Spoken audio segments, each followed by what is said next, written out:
The following conversation with Brian Zaniznik took place on Manhattan's West Side on October 27th, 2022. Brian Zaniznik is an artist working in video, performance, photography, and installation. His elaborate assemblages of forgotten or discarded objects explore the darker recesses of American culture, Freudian psychology, and family relations.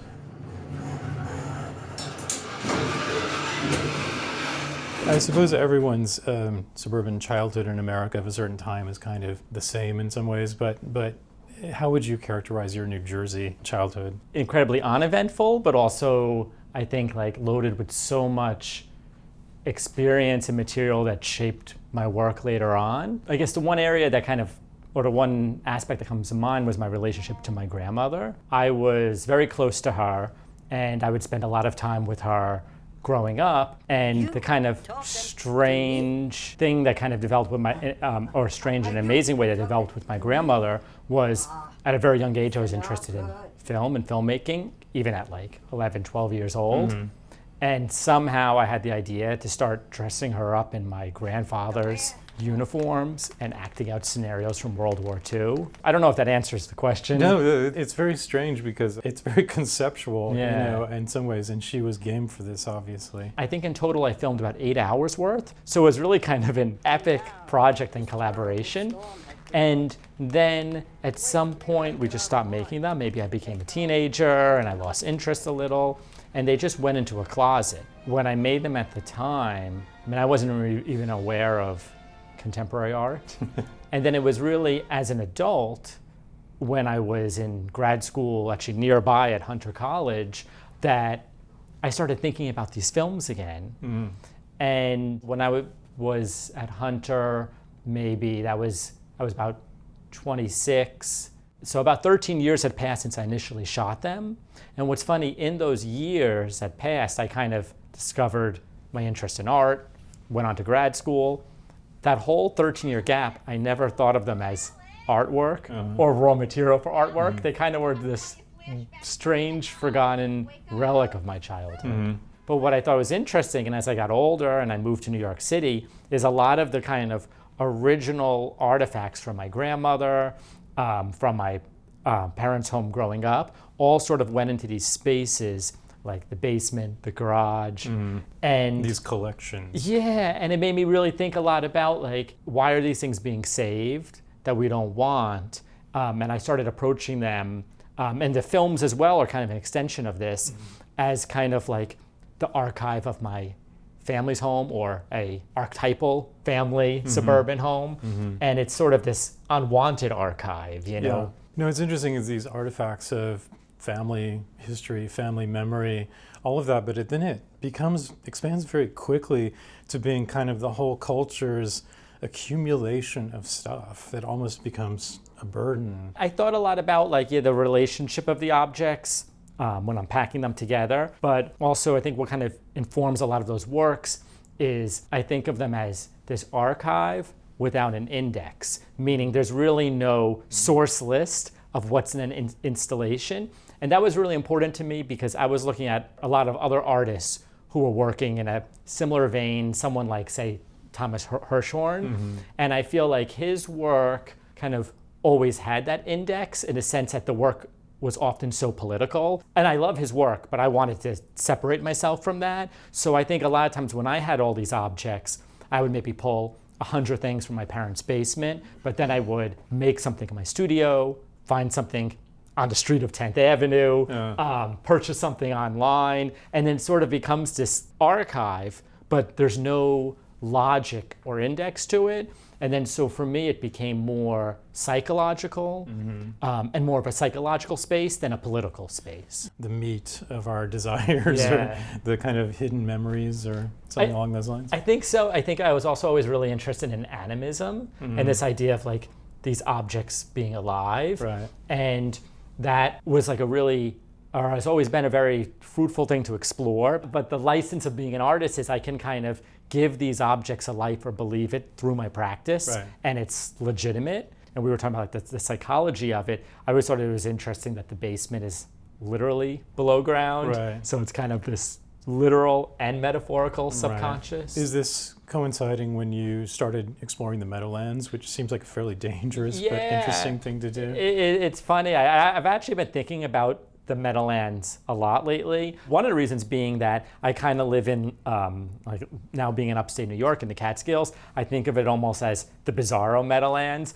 Generally speaking, the Catskills feels very clean to me, you know? And the Meadowlands, of course, one of the most polluted landscapes in the Northeast. It's a giant dump. It's a dump for New York City in some ways, right? And I often think a lot about, like, now that I'm making a lot of new work in the Catskills and I'm really inspired by the Catskills, like of doing a larger project about it. But then I also often think, like, where is the angle or edge or the psychology of such a pristine place? Right. But that aside, yeah, I think that the Meadowlands sort of coincided with a lot of these works that I was making where I was pulling objects from my parents' home in New Jersey. And the Meadowlands, in a way, was maybe an extension of that. And I think so much of my work, whether it's an installation or performance or photograph, I think also a lot of my work is a story. Talk about the kind of films and performances you've done with your parents. You reenact or act a lot of kind of tragic episodes with your parents kind of looking on. Can you talk about where that's coming from? Yeah, I was kind of interested in exploring family relationships further, and I didn't want to just repeat what I was doing at 13 and start filming again. Right. And I had kind of the luxury of being in New York and having a live audience all around me that I thought I could kind of take the work in a new direction, a new kind of more vulnerable direction, and start doing these live performances. For me, what's so fascinating is they were so personal to me. It almost was like therapy for me and art for everyone else. Right. I did one where someone who used to bully me when I was younger, and he was dressed as a wolf because my great-grandfather had supposedly wrestled a wolf in the Ukraine. So it was kind of this ancestral, very macho, masculine story, but brought into the present. So the performances where my parents were involved in... He knocks you out, though, right? He knocked me out, and I tried to win, but I couldn't. And that family legacy just ended right there. That's very sad, yes. So, and then a lot of these performances, I did another follow-up where I boxed this kind of punk rock musician from when I was younger that I admired, and I boxed him, and he had this rotating helmet that I built that he wore and had images of people from my past on it. So at any moment, it was a different person, a childhood bully, then the head rotates, and it's me as a teenager, you know, and then so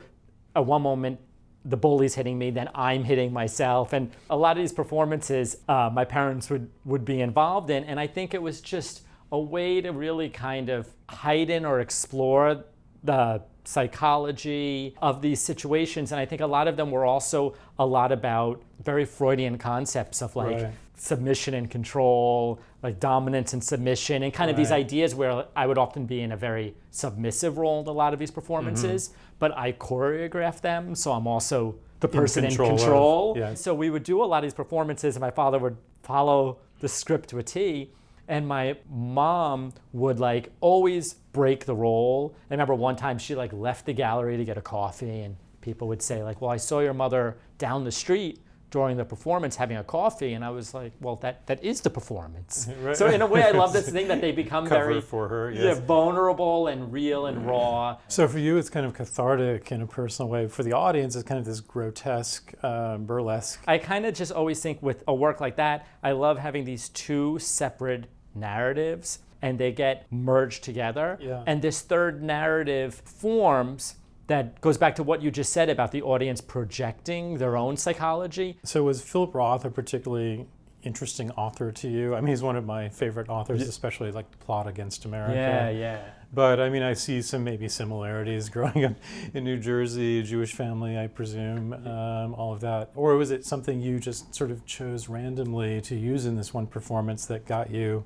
served papers? It's funny because sort of the later, because I was doing this performance in 2012, and there was, again, 5,000 objects in this huge kind of wind tunnel I stood in. And I have a friend who's a writer, and he said exactly what you were just saying. He said, you should, in the wind tunnel, hold a Philip Roth novel, because Roth has all these overlaps as far as being from New Jersey and like writing about, Americana and suburbia and family. And he said, just hold it. It's a little gesture. So at the time I had known Roth but hadn't given him much thought. So I thought, okay. And so I did that. And then this entire legal battle ensues where Roth finds out about the performance and wants to stop, but you can't really sue someone for holding your book in public. So it became this absurd thing back and forth. But specifically to your question, now I am so associated with Roth, which is funny. All I did was choose that one book to hold, and now I know I'm working on it's like a new Philip Roth anthologies coming out, and they'll include a few questions with me. Right. So I end up being in these books that Roth scholars are publishing, and it's absurd because it's totally just a bit random, to be honest. I wonder if you could talk a little bit about what an artist is. What did you think an artist was when you were starting out? Being around 40 years old and sort of having now almost 20-year professional art practice, you really think about, or at least I really thought about, the longevity of that. It's very easy in New York to get so caught up in the day-to-day of the art world, the rises and falls, the success and failures.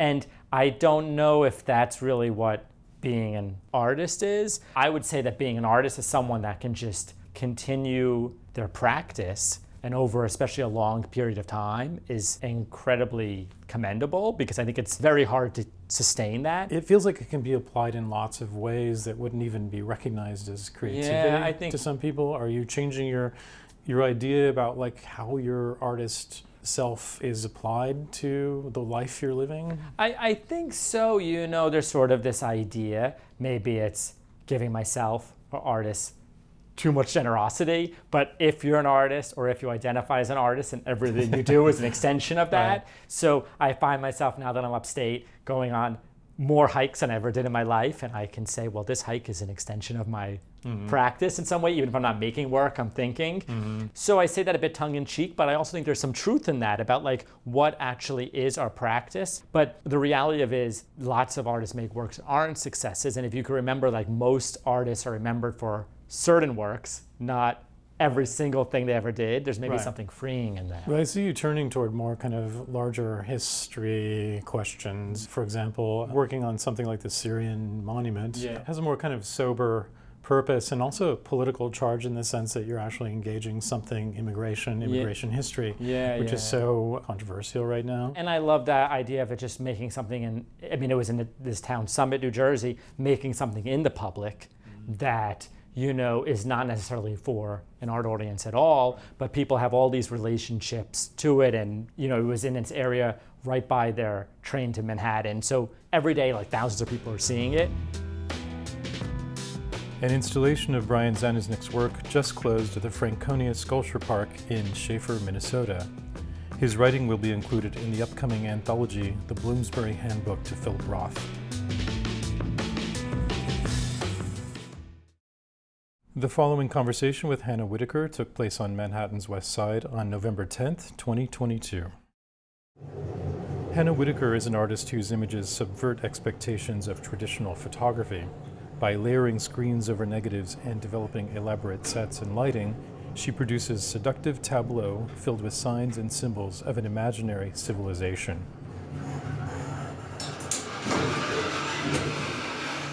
So Hannah, you seem to have come to photography from other interests, and I don't know why I think that. You went to Yale as an undergraduate and you didn't do a traditional art school path. So at what point did you see photography as something that was interesting to you? That would be while I was in college at Yale. I didn't go there to study art. I sort of came to art through taking art classes, starting with drawing and then painting. And eventually I decided that that's where my true interests lied. And I decided to become an art major. And in studying as an art major there, I started to take photography classes, and ultimately was really torn between photography and painting, which one to pursue in my thesis. And I still wonder what would have happened if I had chosen painting, but I chose photography. Why photography then? Why did you land on that? Well, for one, I thought my photographs were better than my paintings, and even though I think I enjoyed painting more, and I also chose it in a way as a practical choice. I thought that I would have more opportunities to make a living as a photographer than as a painter. Now, knowing what I know now about the art world, I'm not sure that was a wise decision, considering how extremely overvalued paintings are compared to photographs. Well, but if you are that sort of superstar who gets those paintings shown, and it takes a long time sometimes, but photography has this interesting split where you can be kind of an art photographer but also do editorial, and you do a lot of that too, right? It's true. It's funny how that worked out. I do actually very much exploit that property of photography, that you can engage with it in many different ways. So in addition to making art photography, for lack of a better term, I also shoot a lot for magazines and commercial clients. So in the end, I guess I was right in that photography would afford me more opportunities for making a living in different ways. But let's first talk about the sort of set of meanings you've developed in your photographs. I mean, they're very kind of experimental, and I think maybe 10 years ago people were likening them to a kind of abstraction that had to do with the financial crises and things like that. But now the kind of technique you use starts to have different meanings in a different kind of political and social setting. But you want to talk first about like how you came to this kind of manipulated photography? Yeah, sure. So my photographs in the past, let's say, decade have taken quite a journey. So for a long time, I was making photographs using a 4x5 camera, shooting on film, and I would make these extremely complicated multiple exposures. I would sort of conceive of an image in advance and then make a set of screens and then execute the image by exposing multiple exposures through different screens. So the photographs themselves looked very much like collages, but they were all optically made analog photographs. I was really interested in, and still am, working within really strict structural limitations and kind of that tension between the sort of hard, rigid geometry of the screens I was making and the fluidity of whatever kind of photographic imprint would be made around that. And putting those different languages in tension with one another. And then my photographs evolved a little bit, and I became interested in thinking about those ideas but on a more human level, thinking about the structural limitations of our lives as human beings and how that affects our psyche, our subjectivity, how we see the world in spite of and through certain structures. And so I started really pre-planning these images where I would incorporate these graphic patterns with silhouettes of women, almost always in profile, and I would kind of repeat their faces, body parts, and sort of treat their bodies kind of similarly that I would treat these graphic elements. But then in the past few years, I actually haven't been shooting with the 4x5 at all. I've been making just straight, normal digital photographs. I'm still engaged with a similar set of ideas, but I've been making photographs that use really complex lighting configurations in studio, also often of this one woman in silhouette, who I've come to think of as kind of a fictional character that is occupying my photographs. And how much do you control sort of how these images are interpreted, and what kinds of responses do you get? I'm sure it kind of in some ways lends itself to kind of feminist interpretations of, you know, the imprisonment of our lives through social media. Well, I don't intend imprisonment, but I'm interested in that reaction for sure. Yeah. I mean, I think it's always really interesting to hear what people respond to the images. My thinking has more to do with responding to this idea of a woman that I see out in culture, this like female archetype that I see in movies and books and in technology. She exists in the popular imagination, let's say.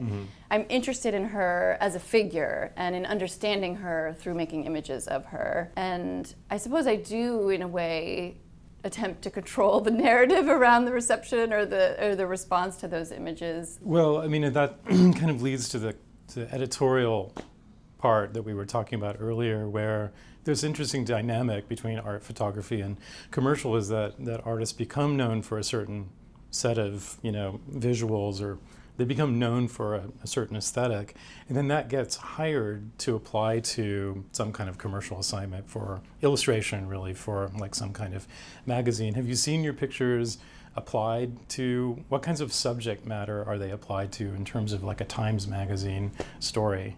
Yeah, that's a great question.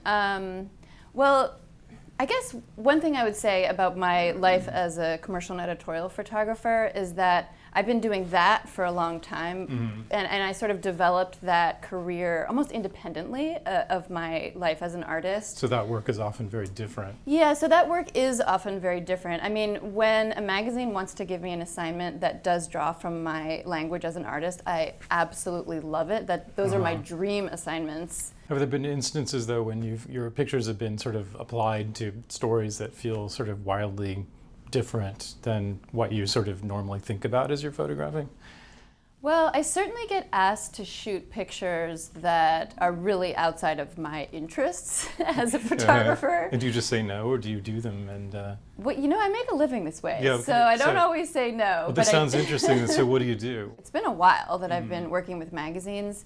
I do feel like I understand how magazine photo editors think and speak. Right. And so I think at a certain point, if I'm really kind of divested emotionally and creatively, I'm just trying to give them exactly what they need. But I think what's interesting about you is you come at the photograph and this system you've created, these systems, with so much kind of knowledge of history and other artists. I mean, people have, you know, compared your work to like Matisse cutouts, and there's a lot of quilting references and craft and experimental photography of the 20s and Duchamp and people like that. So I think it would be interesting for the viewers of this to understand the difference between someone coming at the medium with a whole bunch of ideas that they want to invest in the photograph versus what I see often art students doing, where they just have a trick or something they're trying just to get some attention. I think I know what you mean about photographers who are trying, or whose goal it is really to make it as a commercial and editorial photographer. They are really trying to find, you know, their thing, their thing that will set them apart. And for me, I never really aspired to be a commercial or editorial photographer. I really always just wanted to be an artist. And for me, that is still where my priorities are. That's what I'm thinking about all the time. And I do try and bring in the level of sophistication that we have in the art world with which we try and approach ideas around our work. You know, we want it to be full of complexity and ambiguity. And I don't think that for magazines they necessarily want ambiguity. Often they want clarity. They want to express an idea really clearly. And I think that can be really challenging for people who sort of occupy both worlds. Yeah. But that said, I think that there can be a real level of sophistication that you bring to an editorial project for a magazine that is full of historical references and full of sophistication in its own right, just with a different sort of historical lineage than in the art world. You know, when you teach and when I've taught students, there's a point sometimes when you have to actually get them to try to take seriously the ability of the image to communicate ideas. Like in some ways, you have to sort of help them to understand that this can be a vehicle for a lot of very heavy stuff. Like, you know, and I wonder, do you find yourself trying to sort of teach that lesson in the classroom? Because sometimes I do see the students think it's just on the surface. It's just a visual that they have to make, and not understanding that you can bring to it all kinds of content. Yes, I struggle with that with my students as well. And I actually taught today, and I find that on a really fundamental level, it's important to communicate to them this idea that one should stop for a long period of time and look at just one single photograph. Because I feel like young people they look very, very quickly these days at photographs. And this idea that a photograph is something that is worth dwelling on and thinking about for a long period of time is actually sort of foreign to this generation. And that's something that I've really tried to emphasize with my students, that one should look and have a sustained look at a photograph, and through that one might have a real kind of meaningful experience with it. It's interesting, I'm relating it now to kind of the political scene, with the way we consume news, for example. We're like stones skipping on the surface, and you just kind of read headlines, and there's so much of it that you don't even feel that you have the time to go deeply into something, because you'll miss like 50 other things. And I wonder if that's a parallel in some ways, the way we consume news and kind of deal with what's happening politically in the world, and the way we kind of scroll through imagery all the time. Do you think about things like that? Yeah, absolutely. And now that we're having this conversation and I'm recounting this thing that I always emphasize with students, it makes me think about how more broadly in my own life, I am always trying to get myself to slow down. I feel like I'm always kind of rushing around, getting things done, reading things extremely quickly, kind of glossing over things rather than doing a deep dive. And I do think that one needs to remind oneself sometimes to really let yourself feel things fully and properly, and let yourself think about things fully. I think maybe at this point, I'm hoping with the recent midterms that happened this week, that we're all feeling a kind of exhaustion, I think, but maybe collectively we're finding a way through it to work effectively but not lose our minds. I hope so. I mean, it seems like the American electorate is not falling for the tricks so much. Yeah. It seems like that we saw that in the midterm elections, and so maybe the American electorate is becoming a little more savvy in certain respects. When also Gen Z, it's a little alarming to me that it's Generation Z, like the last letter of the alphabet. It's true. Where do we go from there? I don't know. Back to AA? Hannah Whitaker's latest monograph, titled Ursula, was published last year by ITI Press.